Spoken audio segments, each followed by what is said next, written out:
What can I say about the Timesplitters series besides that it's time to split out? Get the f out!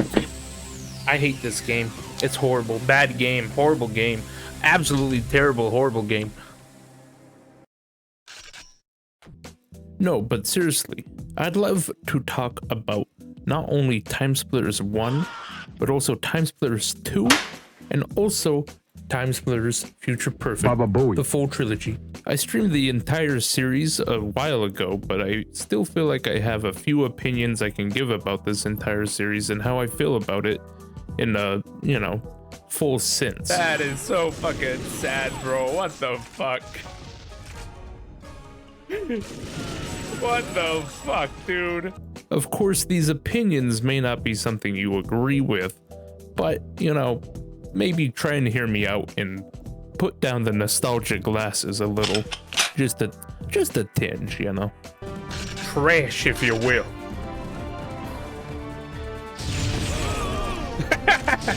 But before we can even get into my own opinions about the games, we have to understand what the game even is. And the games are a PlayStation 2 FPS shooter, kind of akin to GoldenEye for like the N64, but it's a bit different. It involves a whole lot of different stages, usually through different themes, like there's the Egyptian one, there's the spaceship one. They all kind of have their own kind of theme to it. It should also be added that these games are traditionally played with controllers, but since I had the option and I feel like, these types of games are a lot better with keyboard and mouse, I played it that way. So keep that in mind as well. These games came out around the 2000s era, so much like all the other media around that time, it's a little bit edgy, a little bit, grungy, I suppose. But in general, you don't really see that kind of theme until probably the third game, where it actually has a story. It would be what? Feel like a week or two after Christmas, still. With all of that taken into consideration and, as a background knowledge for anyone who's watching, I'd like to get started on my review and take a look at the first game and kind of just go in chronological order, So we'll just do that. We'll just do that, okay?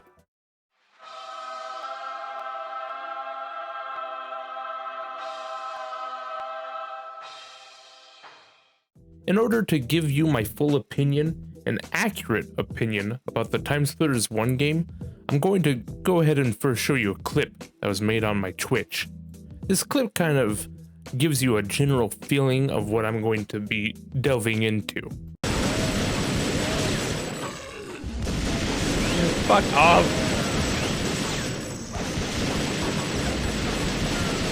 Fuck this, fuck this, fuck this!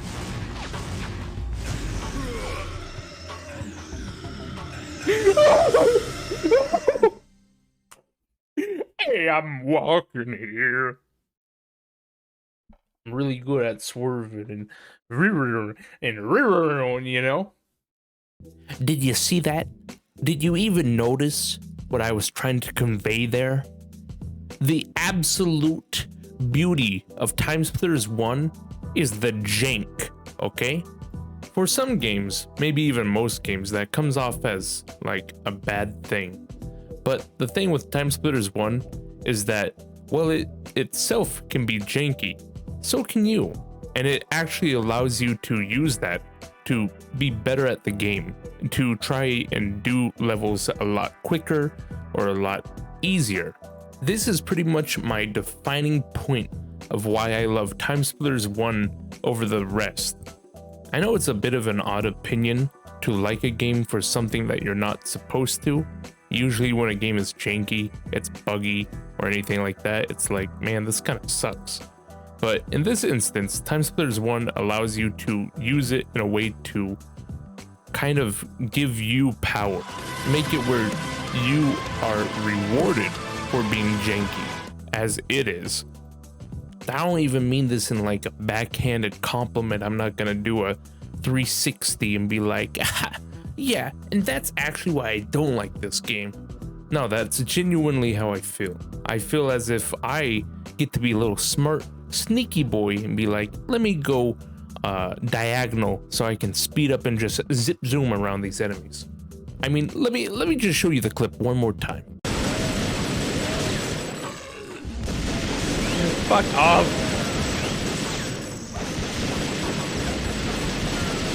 Fuck this, fuck this, fuck this.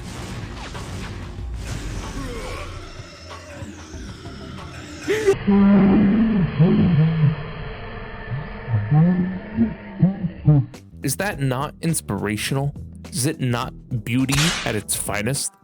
The thing that Timesplitters 1 really lacks is story, and I don't think, you know, it's very surprising to hear that. There's basically no story, you're just doing this because that's what it is. And you know what? I think that actually contributes to just why I favor it over the other games. I'll delve into the issues that the other games have, but I will say right here, right now, that the simplicity of the game of Timesplitters 1 is the reason why I like it a whole lot more than the others. In a world where games have to have a in-depth or intricate story, or such complex mechanics or gameplay like that, you can only wonder where the simple games went. And Timesplitters isn't trying to be anything more than just that. A game where you can just go around, shoot people, have fun, be a little janky, you know? This is more than likely seen as an insult rather than a compliment, but I don't see it that way. To sum it up, I guess it's that Timesplitters 1 may not give you exactly what you want, like a in-depth story or super great mechanics or anything like that, but it does give the player the choice to make their own fun. Something that I find quite lacking in a lot of games nowadays, and makes me appreciate Timesplitters 1 more for doing.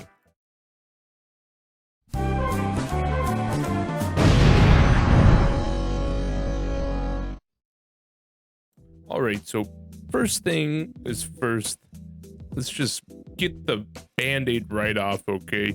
Rip it right off. Okay, I don't really like Timesplitters 2.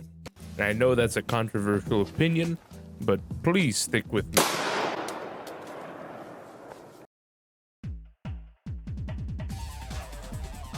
Wow. So I'm not going to just come out of the gate and say all this horrible stuff like, oh, the game sucks because of this, because of that. You know, I know a lot of people might do that just to rile fans of that game up, but you know, I think I have actual opinions and points to why I don't like it. Yee.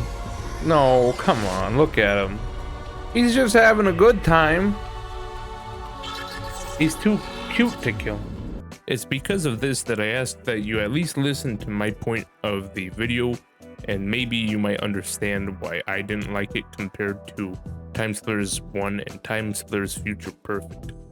For me, the gameplay really wasn't that different, although I will get into one point that separates this game from Timesplitters 1 that I feel is needing to be addressed. But overall, it's basically the same gameplay. I didn't really notice anything different between Timesplitters 1 and 2. But then we get into the kind of nitty-gritty of it all, which I think is probably the reason why I couldn't enjoy it as much as Timesplitters 1 or Timesplitters Future Perfect. My first point, which is probably the most prevalent point, is that they removed the jank of Timesplitters 1, which, as I've stated before, is what made its charm very appealing for Timesplitters 1, is just how janky it was. Oh, why are you laughing at me? That's totally how they wanted me to get past the shield. Obviously, gosh.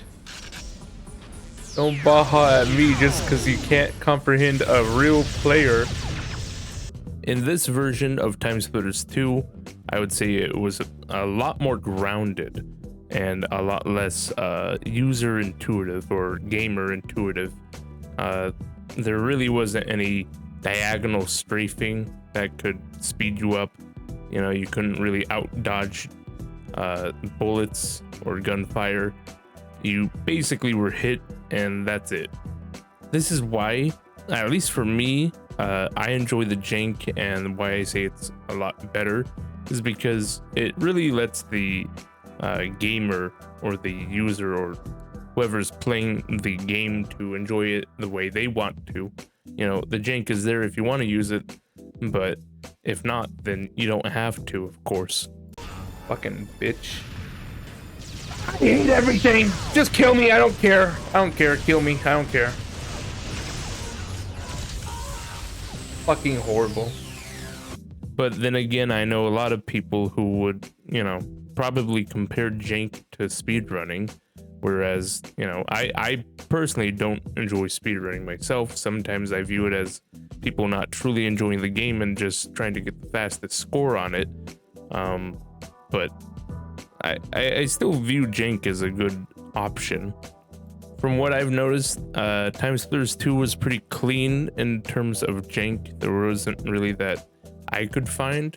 Everything was pretty polished up, which, you know, again, it's a very me opinion to say, but it just, I don't know, it felt more dry and cut, which made it less special in my eyes. The second part of why I don't like Timesplitters 2 is the story, if you can call it that. 4 bombs on that man. 4 bombs and he still refuses to be dead. I know there's some people who will defend the story and say that it's there, but I fully disagree. There's maybe, I don't know, how many minutes or even seconds that show the main characters before we basically don't see them until the very end of the game, the last level. And it makes me wonder what was even the point of showing them in the first place. For me, this game really kind of strikes me as, it's almost like a Family Guy episode. It's like Peter's like, "Hey Lois, remember that time when I fought in Siberia and I had to fight a helicopter on top of a dam?" Or Lois, remember the time I went to the robot factory and I died 50 million times? Yeah, that was fun. Again, I don't really understand why they tried to even do a story if the main characters weren't even in it that much. It's very comparative to Timesplitters 1, except you get like a little bit of an intro sequence with each little section. So I will give it that. It has at least a little bit of an intro and outro to the levels, unlike Timesplitters 1 where you just go in, you're just there, that's it. But in the end, I still feel like it's very, I don't know, it's not the proper word I would use, but it feels half-assed. If you're going to make a story about the people who are going to go get the time crystals, maybe, you know, focus a little bit more on them. But that's mostly why I don't like Timesplitters 2.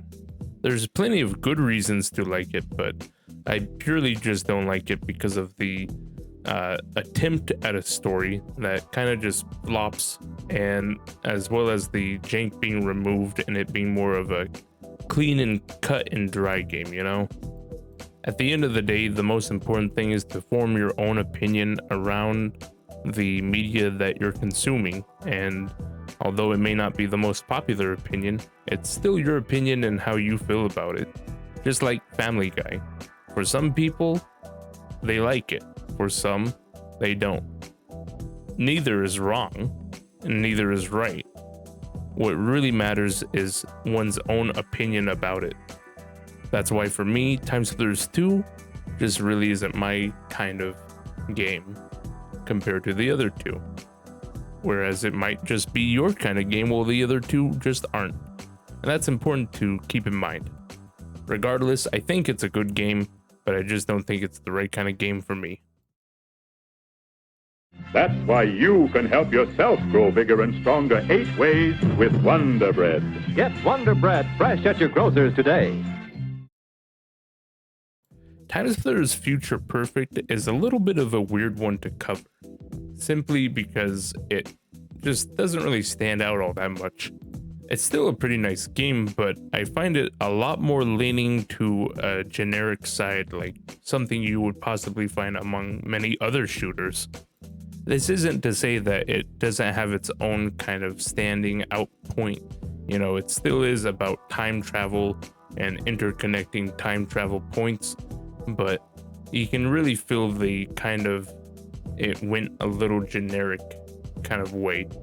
At least in terms of the story. The gameplay essentially is about the same. They may have changed it up a little bit. I really couldn't tell the difference, but it was pretty good, but also not really anything to write home about. Keep the zombies off yourself. Damn it! Keep the zombies under control. Again, I'm trying, my man. Keep the zombies off yourself. Again, man, I am trying my best. And even though the story is a little bit generic, the thing is, it is a story. There is no doubt about that. It's an entire story throughout the game about a man going through time space to try and solve it and to try and right the wrongs and such. Basically trying to make sure time doesn't collapse on itself and that things go a little bit better in the future. Whereas Timesplitters 2 story, you know, you didn't really understand what was going on, why they were there, or anything like that. The gameplay didn't really seem any different for me. It kind of just seems the same. There may have been a few changes that I didn't entirely notice, but it definitely did feel just kind of the same. I think there was an option that allowed for easier aiming or something like that. I think that was a pretty good feature, if I'm remembering correctly, that is. Not this thing again. Pieces of shit, fuck you all. Oh, he's dead. It may just be because when I did stream these games, you know, I was going in order of release, and I think at this point I was just kind of done with this game type. I didn't really find anything intriguing about it that really caught my attention or kept my attention, I suppose.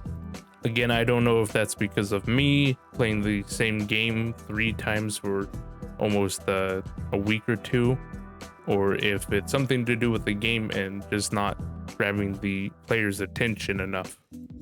The thing about this game is it's kind of like the game I would give to my niece or nephew if like they didn't really want to understand too much and they just wanted to have a good time, you know. It kind of just feels like one of those kinds of games. It's very just, you know, it's a good time for most people. You're not really gonna have any complaints with it. Of course, I will say that they did have still no jank in this one, which, you know, isn't too surprising. Door is locked.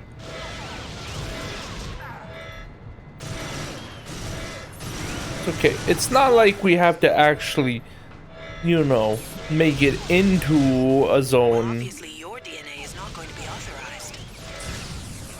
Thanks, Anya. He's just gonna take a nap, okay? Buildings. I will say that the difference between this and Timesplitters 2 is that with Timesplitters Future Perfect, it's polished and it has a story. You know, it's a simple game. There you go, cut and dry, bada bing, bada boom. Whereas Timesplitters 2, it was polished, but the thing is, it didn't really have any kind of story. And that's probably why I still think that Timesplitters Future Perfect is a lot better than the second one.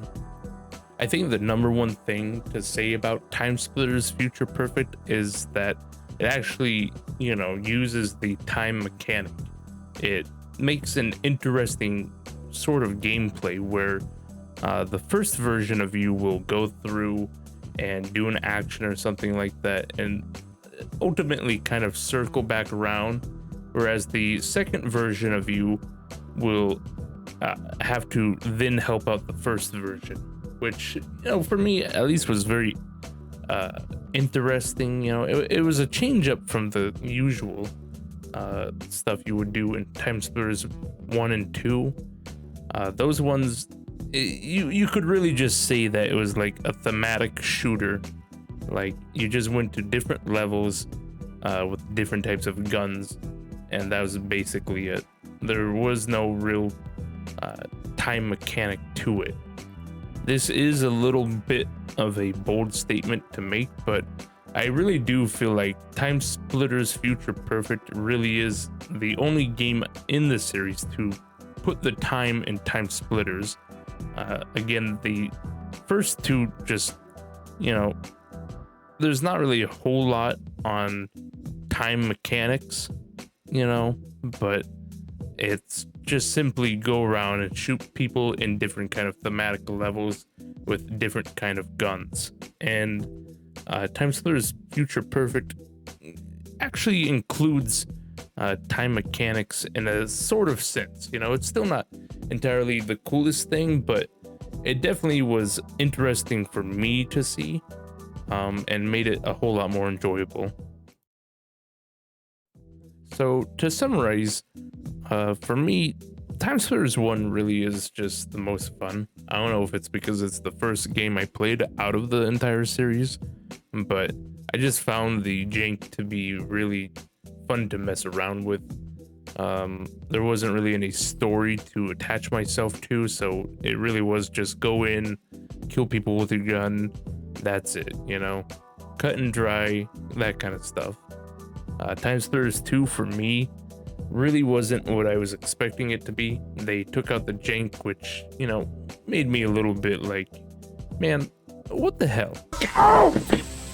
I hate this game. It's horrible. Bad game. Horrible game. Absolutely terrible, horrible game. But it also makes sense to make it more clean, cut and dry, that kind of thing.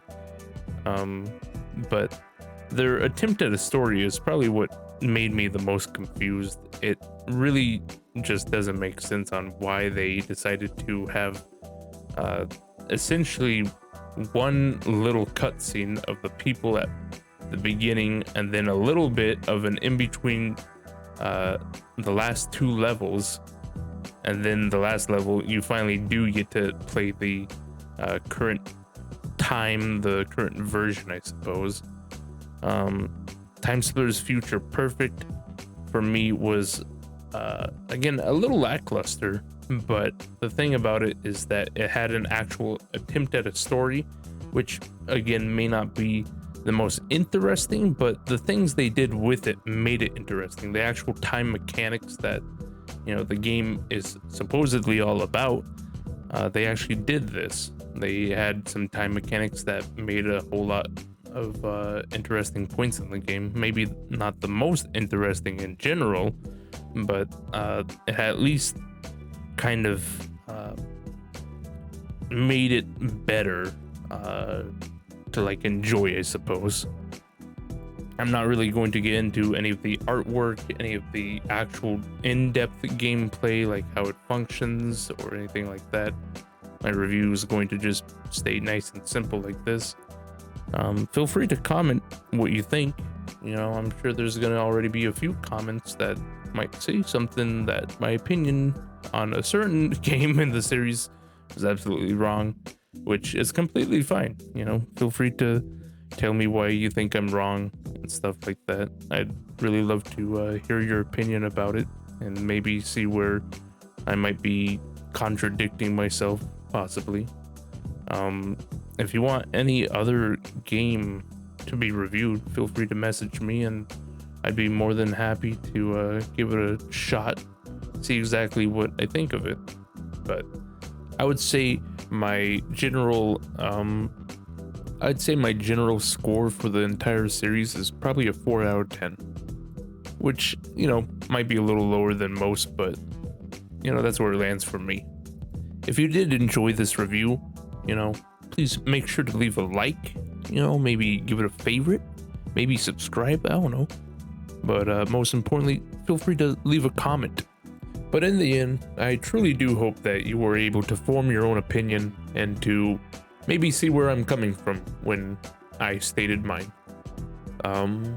Again, this isn't any kind of video to make fun of the series or to try and discredit it as a whole, but it is just my opinion and my review of it. But I hope you all enjoyed watching. I hope you all have a good rest of your day, and I love you all. Goodbye.